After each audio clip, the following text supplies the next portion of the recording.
Hello everyone, my name is Paula Wethington. I grew up in Fremont, Ohio, now live in Monroe, Michigan, and I work in social media for a Gannett newspaper.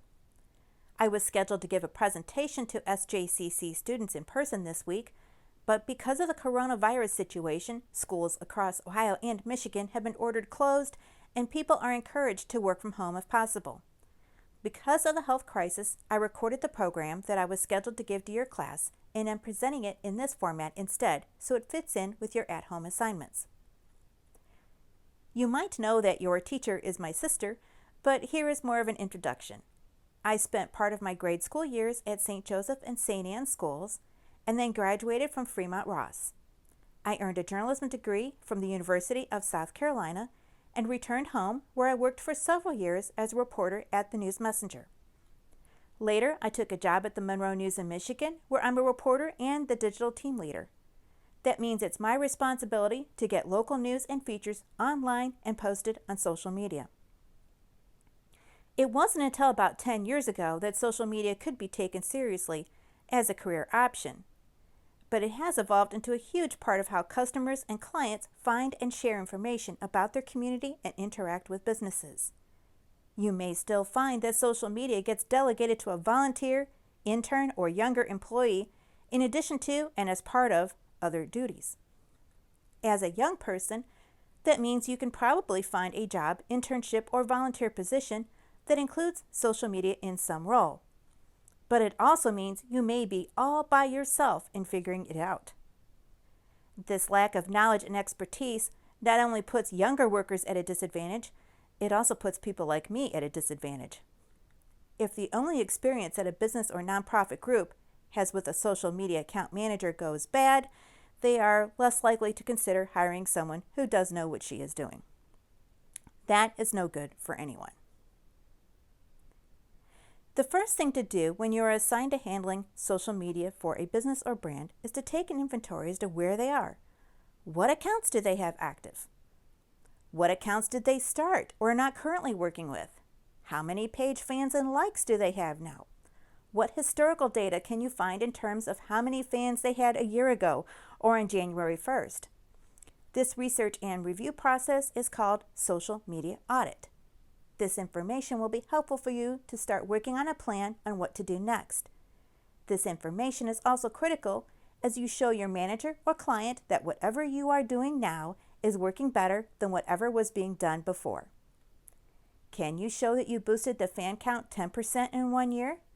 That's worth noting on an account that had only 5% growth the year before. What about doubling the fan numbers in a year or two? I've done that on a couple of accounts.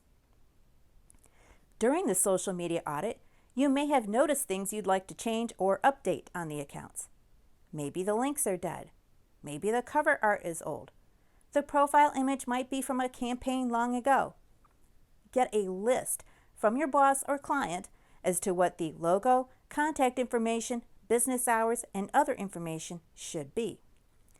After you get access to the accounts, immediately get to working on updating those accounts. This is a quick fix and shows that you care about their professional image. Now that you have access to the social media accounts, you'll be able to see the analytics. Look over where the fans and followers are from. Does this data information match up with the audience that the brand or organization intends to reach? You'd think that's naturally a match, but it can sometimes be way off. An advertising campaign or viral post from a long time ago might have caught the interest of people who are really not in your target market. The dynamics of this situation, especially on Facebook, can mess up how often your most important followers will see your content without relying on paid ads. To push interest in the direction you want, see if you can figure out from the social media metrics what kind of posts bring in the people you want to be in front of. Before you start posting any content, ask your client or manager if they have a visual brand guide. This usually includes a logo, maybe logo variations, specific colors, specific fonts, perhaps a pattern. Think about how visual style gives clues as to who you are and what you stand for. For example, If you live in Fremont, you know what colors belong to the Crimson Streaks and what colors belong to the Little Giants. One of my assignments is handling social media for Monroe's Christmas Parade. A couple of years ago, a graphics designer created a brand board with a colorful logo and backgrounds to match. As much as possible, I use those elements when creating social media images for the parade. You might find that all you're given is a logo, and in that case, you can create your own brand guide. I don't have a logo for myself, but I do have my business picture, and my favorite brand color is, well, purple. The next question to ask is who will be taking photographs for the social media accounts that you run? They might say it's you. Even if you were given access to some file images, you, as the social media manager, might have ideas that need different photos.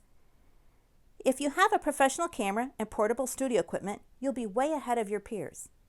But you can do quite a bit with a smartphone and some basic video and photography skills. Talk to your boss or client about the videos and photos you can and should take and under what circumstances. Ask about any photo releases that may be on file or a policy that applies to marketing and promotions. For example, if you want to take pictures during Mass, you should get permission ahead of time from the priest who is going to say the service. Do you have great ideas for social media posts but don't know how to create those images from scratch? If you can take the time to learn and use Adobe Creative Suite, you'll be way ahead of your peers. It's expensive, but there is a student discount option for that collection. There also are simple and budget-friendly graphics programs that many social media managers use every day. The two that I use most frequently are Canva and Snappa. The slides in this presentation were made with Snappa. Most of the graphics I make for the Monroe News are made with Canva. Both of those services include stock art that you can use for social media projects. Start with Canva. You can do a lot with a free account. My last tip involves planning ahead. When a social media content plan relies on trending topics or the day's news, you will have to create ideas on the spot or on short deadline. Even in the news business, you can plan some ideas by the seasons or the school year. Plan out what you can for the days and weeks you know about. Fill in a calendar with ideas as much as you can. That way, when your creativity wanes or there's not much going on, you've got something to pick from. I hope this introduction gives you practical tips on how to get started running social media accounts for a job or volunteer hours. If you're intrigued and expect to do some work in this field, look up the webinars that are in the Facebook Blueprint program. You can also build your own library of social media articles. I print out tip sheets and screenshots of ideas and organize them into binders. My Pinterest account has become my social media library. Look it up and see what I've found. In closing, I wish you all good luck in finishing an incredibly difficult school year. I am a little giant, but I have lots of friends and family who are Crimson Streaks, and I would have been happy to speak to you all in person. Thank you.